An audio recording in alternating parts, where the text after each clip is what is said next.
Target for IQ में आप सभी का स्वागत है। आज हम बात करने वाले हैं उपहति और घोर उपहति के विषय में, अर्थात जिसे हर्ट और ग्रीवियस हर्ट कहा जाता है। स्टूडेंट्स को बड़ा कन्फ्यूजन रहता है कि कब हर्ट ग्रीवियस हर्ट में आ जाएगा और कौन कौन से वो टाइप्स हैं या कौन कौन से प्रकार हैं जो घोर उपहति के कहलाते हैं। तो आज की इस वीडियो में आपके जो डाउट हैं सारे क्लियर हो जाएंगे। तो चलिए आज की वीडियो शुरू करते हैं।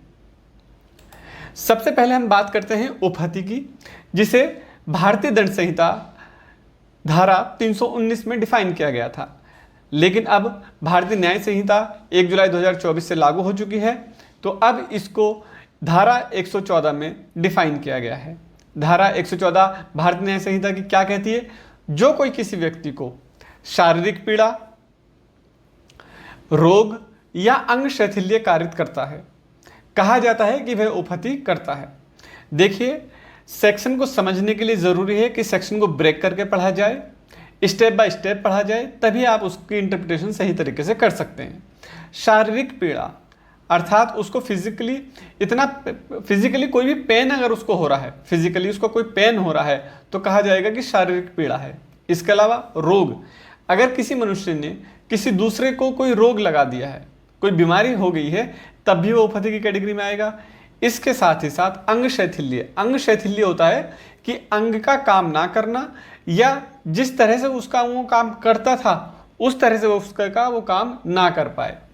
जो पहले उसके अंदर पावर थी काम करने की, वो उस तरह काम ना करे, जिसको हम पैरालाइज टाइप का हम कह सकते हैं। लेकिन पैरालाइज एक ग्रीवियस हर्ट की कैटेगरी में आएगा। वो क्यों आएगा हम अभी आगे इसमें डिस्कस करेंगे। तो अगर कोई शारीरिक पीड़ा हो रही है, कोई बीमारी किसी को लग रही है, या किसी के शरीर का कोई अंग काम करना कम कर देता है या बंद कर देता है, तो ये कहा जाएगा कि उसने उसको उपहति की है। अब ऐसी ये एक सिंपल डेफिनेशन है उपहति के बारे में। अब हम बात करते हैं कि ग्रीवियस हर्ट क्या होगा। तो ग्रीवियस हर्ट के जानने के लिए सेक्शन 116 है, जो कि भारतीय दंड संहिता में धारा 320 थी। अब उपहति की केवल निम्नलिखित किस्में घोर उपहति कहलाती हैं। केवल निम्नलिखित में जो नीचे लिखी गई है किस्में घोर उपहति कहलाती हैं। अब ये घोर उपहति क्या क्या है, देखिए, इनको एक एक बार पढ़ेंगे, कंप्लीट आराम से इसको एग्जाम्पल के साथ पढ़ेंगे। लेकिन अब एक बार आपने इसको पढ़ लिया तो फिर आपको कोई डाउट नहीं रह जाएगा। आप ये बिल्कुल यकीन मानिए, आपको कोई डाउट नहीं रहेगा। आप एक बार इसको वीडियो को पूरा देखिए, कोई डाउट नहीं रहेगा आपको कि किसे हम उपहति कहेंगे और किसे घोर उपहति कहेंगे। तो इसमें पहला पॉइंट है पुंसत्व हरण।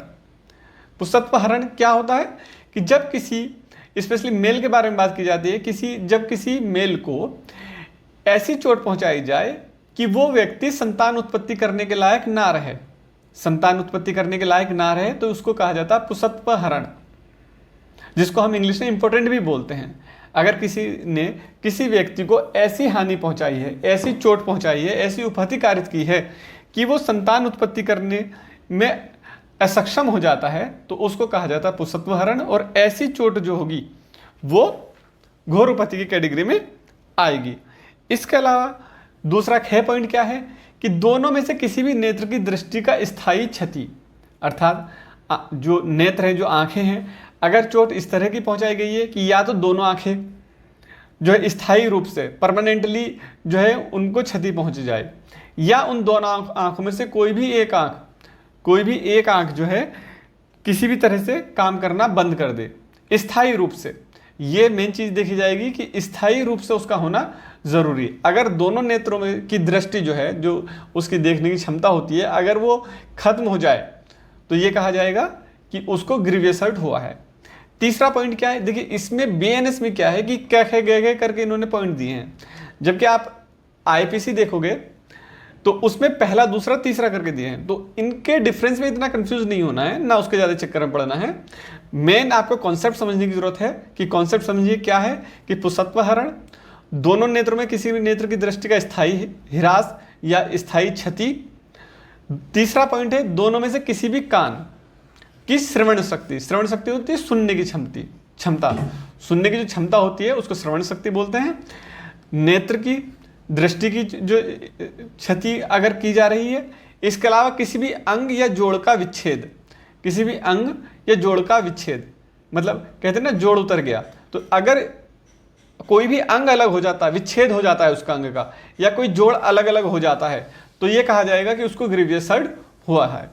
इसके अलावा किसी भी अंग या जोड़ की शक्तियों का नाश या स्थायी हिरास, शक्तियों का नाश कि मतलब जो भी उसके अंग है या कोई जोड़ है उनकी शक्तियों का नाश हो जाता है, मतलब उनमें क्षति हो जाती है उनकी, या उनका हिरास हो जाता है, तो ये कहा जाएगा कि ये जो प्रकार है क्षति का, ये ग्रीव्स हर्ट की कैटेगरी में आता है। तो कौन कौन सा है? किसी भी मनुष्य को संतान उत्पत्ति करने के लिए असक्षम बना देना, दोनों में से किसी भी नेत्र या दोनों नेत्रों की जो दृष्टि की जो क्षमता होती है उसका स्थायी हिरास कर देना, उसकी स्थायी क्षति कर देना, दोनों में से किसी भी कान की श्रवण शक्ति की स्थायी क्षति कर देना, किसी भी अंग या जोड़ का विच्छेद, कोई भी अंग या जोड़ की शक्तियों का नाश या स्थायी हिरास कर देना। इसके अलावा नेक्स्ट है सिर या चेहरे का स्थायी विद्रूपीकरण। विद्रूपीकरण होता है उसका द्रुप कर देना, उसको बुरा कर देना। चेहरे का स्थायी विद्रूपीकरण, सिर या चेहरे का स्थायी विद्रूपीकरण, अर्थात क्षति इस तरह की है जिससे कि सिर या चेहरे पर कोई स्थायी रूप से वो जो है उसको विद्रूप कर दे, बुरा कर दे। चेहरे पर मतलब कोई भी कट का मार्क लग गया जो कि परमानेंटली रह जाता है, तो ऐसी कंडीशन में उस चोट को ये कहा जाएगा कि वो जो है वो ग्रीवियस हर्ट की कैटेगरी में आएगी। इसके अलावा अस्थि, हड्डी को बोलते हैं, आपको पता ही होगा। दांत का भंग या विसंधान, देखिए दांत का भंग या विसंधान मतलब अगर दांत टूट जाता है या दांत का कोई एक टुकड़ा टूट जाता है तो भी जो है वो ग्रीवियस हर्ट की कैटेगरी में आ जाता है। कोई हड्डी टूटना, किसी की हड्डी टूट जाती है, ठीक है, हड्डी तोड़ दी, ठीक है, किसी शरीर के किसी भी हिस्से की हड्डी टूट जाती है, उसका दांत टूट जाता है, दांत या उसका विसंधान, उसका जो कोई टुकड़ा है वो निकल जाता है, तो ये भी स्थायी जो है उसमें आते हैं चीज़ें, और ये घोरोपति कहलाती है। अब लास्ट पॉइंट क्या आता है, ये तो इन्होंने इसको डिफाइन कर दिया। लास्ट क्या आता है कि कोई उपहति जो जीवन को संकटापन्न करती है या जिसके कारण उपहत व्यक्ति 15 दिन, देखिए ये बहुत इंपॉर्टेंट चीज़ है, ये आपको जाननी चाहिए कि 15 दिन तक तीव्र शारीरिक पीड़ा में रहता है, या तो उसको तीव्र शारीरिक पीड़ा रहे, कब तक? 15 दिन तक, या अपने मामूली कामकाज को करने में असमर्थ रहता है। अगर वो व्यक्ति अपने मामूली कामकाज को करने में असमर्थ रहता है, कब तक? 15 दिन तक, तो भी ये कंडीशन जो है ग्रीवियस हर्ट की कैटेगरी में आएगी। इसको जो है घोर उपहति कहते हैं। तो ये पॉइंट तो याद हो जाते हैं। कभी कभी हम इस जो है यहाँ पर जो है कंफ्यूज हो जाते हैं। एक चीज़ और भी है कि अगर आप इसको आईपीसी में पढ़ते, ये आईपीसी में 20 दिन थे और बीएनएस में 15 दिन कर दिए गए हैं, बीएनएस में 15 दिन कर दिए गए हैं, ये एक अंतर है दोनों में।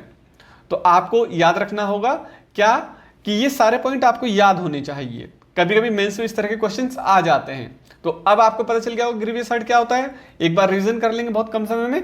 क्या कि किसी भी व्यक्ति को संतान उत्पत्ति करने में असक्षम कर देना, दूसरा नेत्रों की दृष्टि का हिरास कर देना या उसकी क्षमता खत्म कर देना, तीसरा जो श्रवण शक्ति होती है उसको खत्म कर देना, किसी भी अंग या जोड़ का जो है हिरास कर देना, उसको विच्छेद कर देना, ठीक है, या किसी भी अंग या जोड़ का जो है काम करने में जो असक्षमता आ जाती है वो आ जाता है। नेक्स्ट पॉइंट आता है सिर या चेहरे का विद्रूपीकरण, विद्रूप कर देना चेहरे को या सिर को, कोई भी मार्क इस तरह का लग जाए जिससे कि चोट परमानेंटली वो मार्क रह जाए।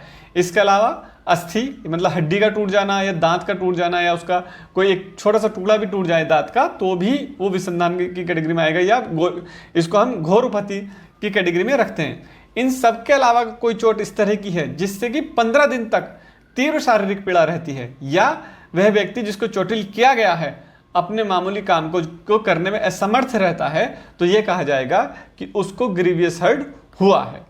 तो हमें कमेंट करके बता सकते हैं, या आप कमेंट कर सकते हैं आप नेक्स्ट वीडियो किस टॉपिक पर चाहते हैं। तो चलिए मिलते हैं किसी और एक इंपॉर्टेंट वीडियो के साथ, तब तक के लिए धन्यवाद। जय हिंद, जय भारत।